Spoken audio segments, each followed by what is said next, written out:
We all remember March 15th of 2020, the day we all went into lockdown. I remember I was in the 6th grade. We were all excited for what we thought were going to be a few more weeks of spring break, but little did we know we are not going back for over a year. Many of us have gained trauma from these past few years, but during that time I was diagnosed with depression. I was really struggling and I needed a way to clear my head. I never wanted to go out or spend time outdoors, but I learned during this time how freeing not only being outdoors could be, but how beneficial being an athlete could be. Over these past few years, I've sacrificed a lot along the way, but not only have I gained friends, I've gained a community. Crew has become one of the biggest parts of my life, but a question that always comes up is how much is too much? Crew has both positively and negatively affected my mental health, made me reevaluate my relationships with my parents, helped me recognize cultural and generational differences, and most importantly, it has taught me what being on a team means. My love for the sport continued on to this past year when I started high school. I quickly realized how big of a commitment this was, and I'm not exaggerating when I say rowing has changed my life. During your first year of high school, the focus is mainly on getting used to a new, bigger school, making new friends, and creating these lifelong friendships. But I learned just how difficult creating these relationships can be, especially when you're so busy with a sport.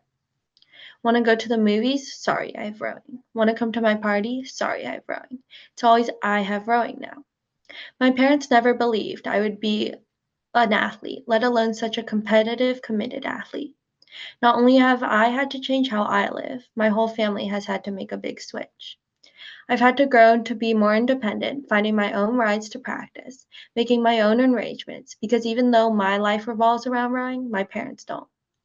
My coaches have always said that rowing should be our number one priority. If you're not 100% sure you have the commitment, then quit. Are you mentally exhausted? Well, deal with it. That is the mentality that I've learned to live with. My mother never played a sport. Her parents raised her with the traditional mindset. Asians were supposed to be academic, not athletic, but that is changing. We see all these up and rising, incredible AAPI athletes, but unfortunately, many people would live with the old mindset. A big part of it is the model minority myth. The model minority myth stereotypes AAPI individuals as polite, obedient, hardworking, law-abiding, and very academically focused people. This myth can be very harmful to many Asians, specifically athletes, in that they feel pressured to live up to these high expectations and be perfect. My mother and I have gotten into many disagreements about my scheduling, how I'm doing in school, and is it really worth the sacrifice? Is it worth sacrificing my mental and physical health for this sport? My answer is always yes. What would I do without this sport? What would I do with so much free time? How could I leave my teammates? These thoughts run through my head every time the idea of quitting rowing approaches. But is my mom right? How much is too much? A lot of us have the capability to succeed in sports, but it's getting over the challenge of feeling like you belong, which is difficult. Marshall Cho, Nike Hoop Summit World Team Assistant Coach, said, if there's only a few people that ethnically look alike in one industry, it's only human nature to question whether you belong in that space or not. Many Asian athletes feel this way. They feel as if they won't be able to make their parents proud or meet the expectations, so they don't try. For me, the fear of letting down my family, coaches, and teammates is what pushed me to reach my full potential. I realized how much of a team sport this was. If you or someone in the boat wasn't fully committed, then you wouldn't go anywhere. This is what made me strive to be my best self. When things got tough and I wanted to give up, I thought to myself, do it for your teammates. Don't let them down. No matter how much pain I was in, especially during that third 500 of a 2K, I repeated that sentence over and over in my head. I have never been good at expressing my feelings. I would make comments about how I was feeling, then switch back to being the goofy, happy girl I was on the outside, because I was embarrassed about my mental health. I feared people would leave if they knew about my struggles, but instead, people left because I tried to cover it up with laughter. I regret how my actions caused me to lose people I cared for, but that's something I've learned from. Crew became my outlet for all this anger, sadness, stress, and confusion I had built up. Some events occurred at the end of fall season, forcing us athletes to step up and hold each other accountable going into spring season. Practices got more intense, waking up at 4:30 before school, missing family vacations, and training through spring break. My mom was on the edge. She never fit the stereotype of a tiger mom, but she strongly prioritized school and education over anything else. She always told me that if I fell behind in school, she would take me out of rowing. When I fell behind on my AP notes one week, we had a serious discussion. She told me it was unacceptable to fall behind in school, and if I didn't get caught up, I couldn't row. We went back and forth on this. I told her I was trying, but that wasn't good enough. I needed to catch up. So I took Sunday, my one day off, to catch up on my notes that I was behind on and promised never to fall behind again. So it all comes down to this: how much is too much? How do you find the balance between school, family, friends, and a sport you really care about?